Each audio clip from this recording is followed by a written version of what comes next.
now, like nowadays, like what is the state of things? Because obviously, like you had that history with Windows where it was Yeah. basically the only option that was there.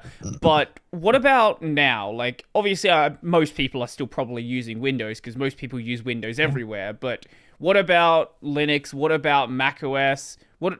Yeah, and I guess we can talk about smartphones in a bit as well. But I guess we'll start with the computing stuff, the computer stuff. Yeah. Starting from the computer stuff, I noticed that really good amount of my friends are starting to getting Mac OS based computers. So I think it started when the surprisingly Windows 11 released. Imagine Uh, that. but I think, yeah, but I think it also comes to the fact that Polish people are getting more rich right now because after the Iron Curtain fell off, we were just like poor post-communist country.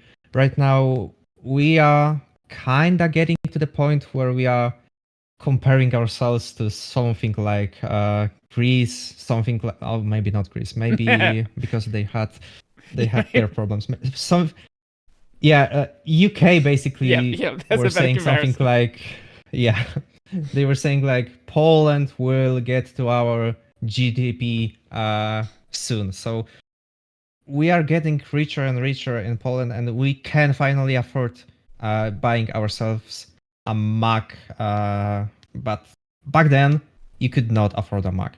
It's so overpriced. Right now, it's still so overpriced, but at least now you can have some money and you can really buy it. So I noticed that more people are buying Macs and less people are using Windows. I have not seen a lot of people using Windows 11. So almost all of my friends that are using Windows have not upgraded their system. Maybe because they don't want to, maybe because they don't know that they can update it, and maybe because their PC doesn't allow them to upgrade it. Uh, but almost everyone is using Windows 10, I think, from my friends, or macOS. But when it comes to Linux, I think it kinda grew when the Steam Deck was released Mhm. because before that, almost no one was using Windows Linux. I think so. It was really niche. Uh, it was about 1%, something like that. After the Steam Deck released, yeah, there was a lot of hype because you can actually buy Steam Deck on Polish Steam marketplace.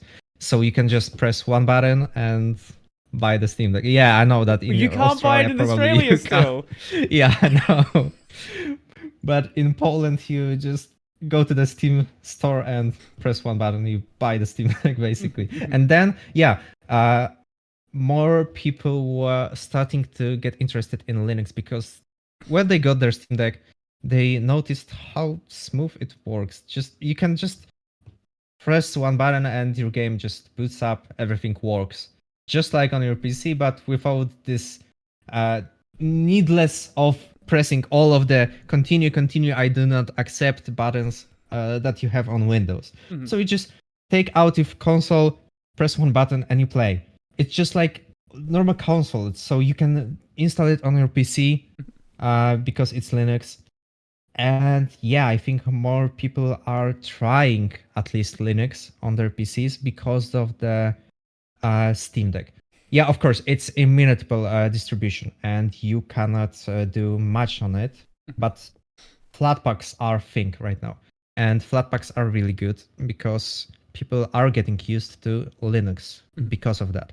And I think Steam Deck is a great starting point for uh, telling the people that using Linux can be really simple right now, at least in nearest future when the Nvidia uh, sorts out their things with their drivers on all the distributions. Because right now you are still on 5.3.5 on Ubuntu. So yeah. I've been watching like Linux gaming stuff since basically the very start. Because I remember when Proton was first announced. Like, Yeah. back then, there was like a list of, I think, 7 or so games. But the fact that there were any games at all, because I was aware of Linux before that, but like I knew, and I had used Wine on macOS, for example, but like Linux, I was like, not going to use that. Then Proton came out. I was like, oh, that's cool, but it wasn't great at the time. Then, like a few years later, it went from 7 games to like 700 games. I don't even know what the number is at this point. Basically, everything that I want to play either just works or I changed to like a slightly newer version of Proton and it just works. But I think the Steam Deck, not just in Poland, but pretty much everywhere, sort of put another light onto Linux. Like what happened when Proton first released, and there was a bunch of coverage back then. It happened once again, but the difference this time is there was a lot more games that just worked. And KDE is in like a much nicer state than... I don't remember what they were shipping on the original Steam machines. I think it was... I want to say it was GNOME back then. But also, they didn't have Proton back with the Steam machines as well, so that was kind of just a whole mess. But now, there's this thing that you can buy, and people aren't just using it as a gaming device. Like, there's a lot of people that are trying out that desktop mode, and who are actually seeing this works. Like, yeah, it's missing a lot of apps that you want to have. Like, if you need some specific stuff for work and things like that, yeah, sure, but... for a gaming machine, assuming you don't play League, which obviously is a big game, and a couple other heavy anti-cheat games, like, you legitimately can use it. And there's a lot of people out there who aren't playing those games as well, who, all my games besides what I play on my PS5, like, I just play on Linux, and they have no issues. And I'm really glad to see that people are actually seeing this now, because...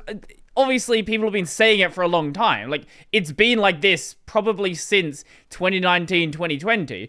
But now that you actually have a thing and it shows people and it got a bunch of coverage, now, even though the number is small, it's a number that legitimately can grow because people know that something is possible now. Yeah, that's true. Steam Deck is expanding Linux community a lot. I showed Steam Deck to my girlfriend, and she was like, "How can you play Lethal Company, for example, on this? It's just some kind of console." And I told her, "Yeah, it's just a PC running Linux." And she was like, "Wow, it's weird that it works." But then, of course, she wanted to play Valorant, and it was like, "No, you can't." Yeah, sadly. Yeah. It would be So nice. I'm really rooting that when the Linux will grow, the companies will see that there's a need of something that they can install on Linux. So I don't know, maybe some kernel extension, just like with the NVIDIA drivers, unfortunately, just to have this anti-cheat if someone really wants to play this, to have the option just to play it on Linux. Because right now you just can't without the spoofing the VM or something like that. And it's not really good solution because you can really easily get banned. Yeah. I know, but it's a good starting point. Yeah. When the more people will get hooked up to Linux, yeah, I really rooted for it. I kind of wish it just went the way with macOS, where a lot of these games that are on macOS, Apple's just like, no, you can't have kernel level anti-cheat, but they just want to release on macOS anyway, so they just have to deal with it. That's not going to happen, sadly. But I kind of wish that they would work on something, because like I'm at least glad that the generic anti-cheat systems like BattlEye and EAC have those Linux versions there, although some devs don't enable it, like Epic with Fortnite, which is so dumb. Yeah. They're happy to let all of their customers use it, but they won't go and enable it themselves, which says a lot about the confidence they have in the product. But yeah, I don't know, like at least there's a lot of games that do enable it, like Elden Ring, for example, that has Yeah. EAC. Yeah, BattleEye? EAC. One of the two. EAC. EAC, okay. And yeah, it goes enable it, so you can actually play online with Elden Ring, you can play online with Armored Core 6, and I just hope more devs go ahead and do this.